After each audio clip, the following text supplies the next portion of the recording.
If you're in the mood for a rich tapestry of meat and seafood and delectable cheese snacks, then it's time to book a ticket to Brazil. Often referred to as Brazil's national dish, feijoada is not just a dish, it's also an event. It's so commonly associated with celebrations and get-togethers that Brazilians call Saturday the day of feijoada. And it's easy to see why. Feijoada is not only delicious and reasonably affordable, it also lends itself to being made in large quantities. It's a rich stew of simmered black beans, several types of meat, and a crunchy, crumbly topping of toasted manioc flour. And it's usually served with rice, stewed collard greens, and sliced oranges. Feijoada is commonly thought to have been developed by Brazil's enslaved people, who spiced up their boiled black beans with whatever scraps of meat they could find. But recent scholarship reveals that these scraps were actually highly sought after in Brazil's early history, and would more likely be served to the masters of the estate than those serving them. The dish also bears a closer resemblance to traditional Portuguese stews than African ones. No matter its roots, Brazilians of all origins now enjoy it.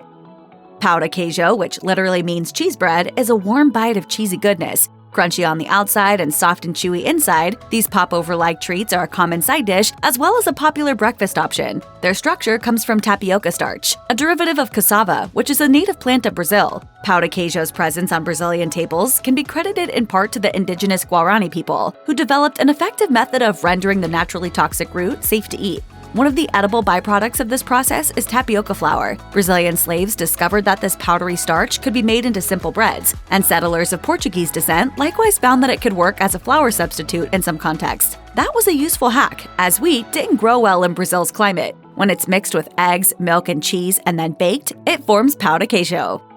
Serious carnivores with big appetites know there's no better place for a feast than a Brazilian churrascaria. The Brazilian barbecue experience is all about wood-grilled meat, and lots of it. Originating with the outdoor cooking methods devised by ranchers and cowboys in the Rio Grande do Sul region, churrascarias feature simply seasoned cuts of meat impaled on long, sword-like skewers and cooked over an open wood fire.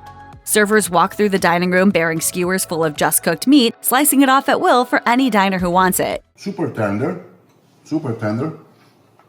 Picanha is super tender all the time. At a churrascaria, you not only get a large quantity of meat, but a variety of different types, including the Brazilian favorite of picanha. Sometimes called a sirloin cap or rump cap in English, it's a cut with lean meat and a thick fat cap.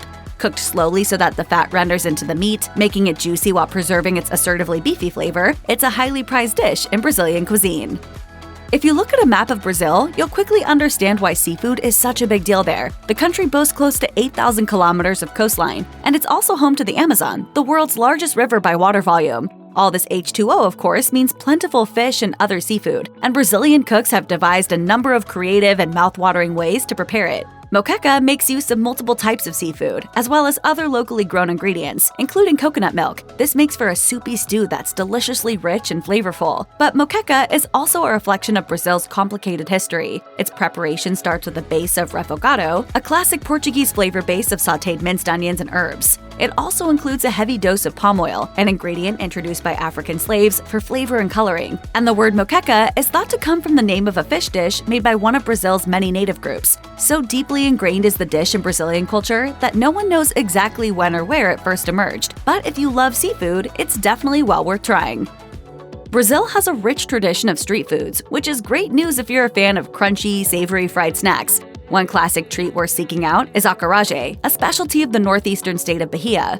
This is a savory fritter made from peeled, ground, and seasoned black-eyed peas that's split in half and stuffed with filling, typically a rich seafood stew. Traditionally made and sold at small street stands, acarajé is a rich bite that can easily work as a full lunch. For Bahians, acarajé is not just a beloved treat, but also an important cultural touchpoint. So much so that in 2012, it was declared part of Brazil's cultural heritage. The dish has its roots in early Brazilian history, when enslaved women in some areas made and sold food and other items on behalf of their masters. This work arrangement also gave them the freedom to make and sell items for their own benefit. Among these items was acarajé, which has African roots and whose name comes from the Yoruba phrase, "eat a ball of fire." Yeah, fire, fire, fire, fire.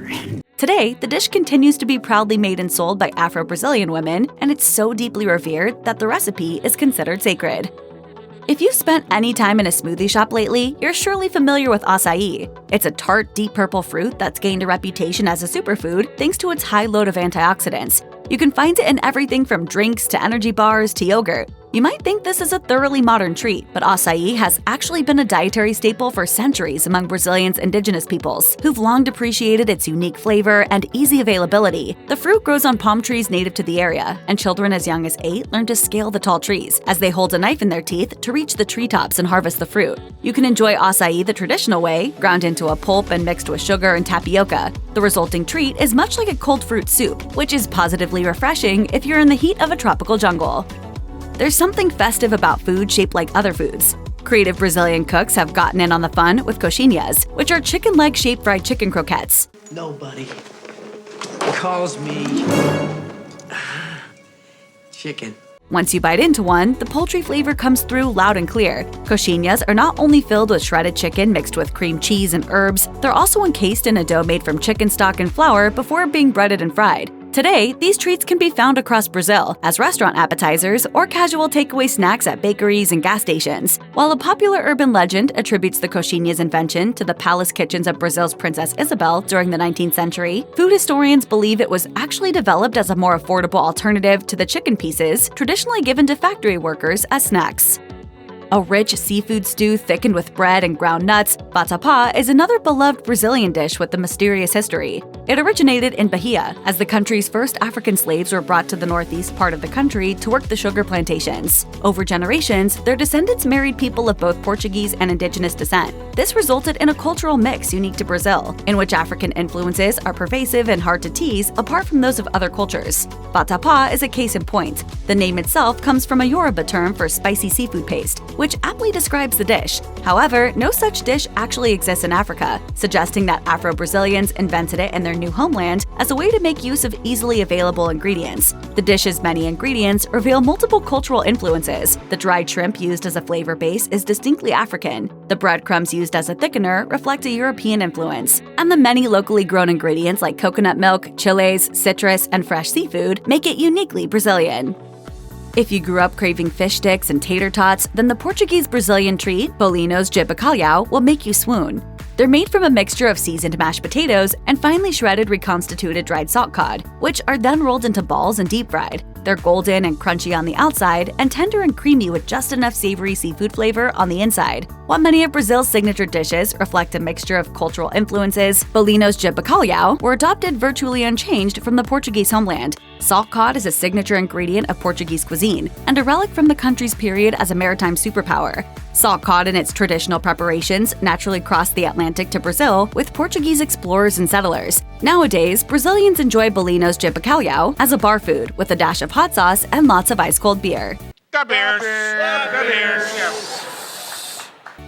While Brazilian cuisine is celebrated for its hearty main dishes and savory snacks, it also has a rich inventory of sweet treats. And it's no wonder, as Brazil is the world's leading producer and exporter of sugarcane. And the country's Portuguese colonizers have a long tradition of super sweet desserts, many of which feature copious quantities of egg yolks. Egg whites were used to clarify wine, so cooks needed to find creative ways to ensure all those surplus yolks didn't go to waste. The Portuguese brought their fondness for eggy desserts with them to Brazil. This led to quindim, a rich, sweet pudding featuring egg yolks, sugar, and locally grown coconut in place of almonds, the traditional Portuguese flavoring for a similar dessert known as brisas de lis. This transformation resulted in a venerable Portuguese sweet not only gaining a new tropical flavor, but also a sassy new name, as quindim comes from a Bantu term meaning teenagers' actions or gestures. Did somebody say sassy? Brigadeiros are fudgy, chewy chocolate balls that are typically covered in sprinkles, and they're just what you need if you're in Brazil and you require a sweet pick-me-up. You certainly won't have any trouble finding them. They're popular as both a party food and with busy home cooks, as they're easy to make and everyone loves them. The simplest recipes call for just condensed milk, cocoa powder, and the sprinkles of your choice. A relatively modern recipe, brigadeiros are strongly associated not only with celebrations, but also the women's suffrage movement. Brazilian women earned the right to vote back in 1932, but it wasn't until 1946 when all women, regardless of marital or employment status, were able to vote. That year, many women actively supported presidential candidate Eduardo Gomes, nicknamed the Brigadeiro, and sold sweets at rallies to boost his campaign. But in the wake of World War II, ingredients such as sugar and butter were hard to come by, so the frugal campaigners made their treats from readily available condensed milk and cocoa, naming it in honor of their chosen candidate. Gomes lost the election, but the treat that bears his name remains a favorite across political lines. A specialty of the northeast state of Pernambuco, bolo girolo is a rolled cake with a dizzying number of layers of cake and jam, about 18 or 20 to be specific. These layers look more like the rings of a tree than the chubby spiral you're probably used to seeing in rolled cakes. This labor-intensive treat is made by topping multiple ultra-thin cake layers with thin layers of melted guava paste and sugar, then connecting and rolling them together. It's so beloved in its native Pernambuco that it was legally declared a cultural legacy of the state in 2008. Like many Brazilian desserts, bolo girolo has Portuguese roots. When settlers were unable to find the almonds used in the filling of a traditional Portuguese rolled cake, they substituted a filling of locally grown guavas instead. It's unclear why they chose to make progressively thinner layers, but over time, it became the cake's defining feature and one of the reasons it's so revered today.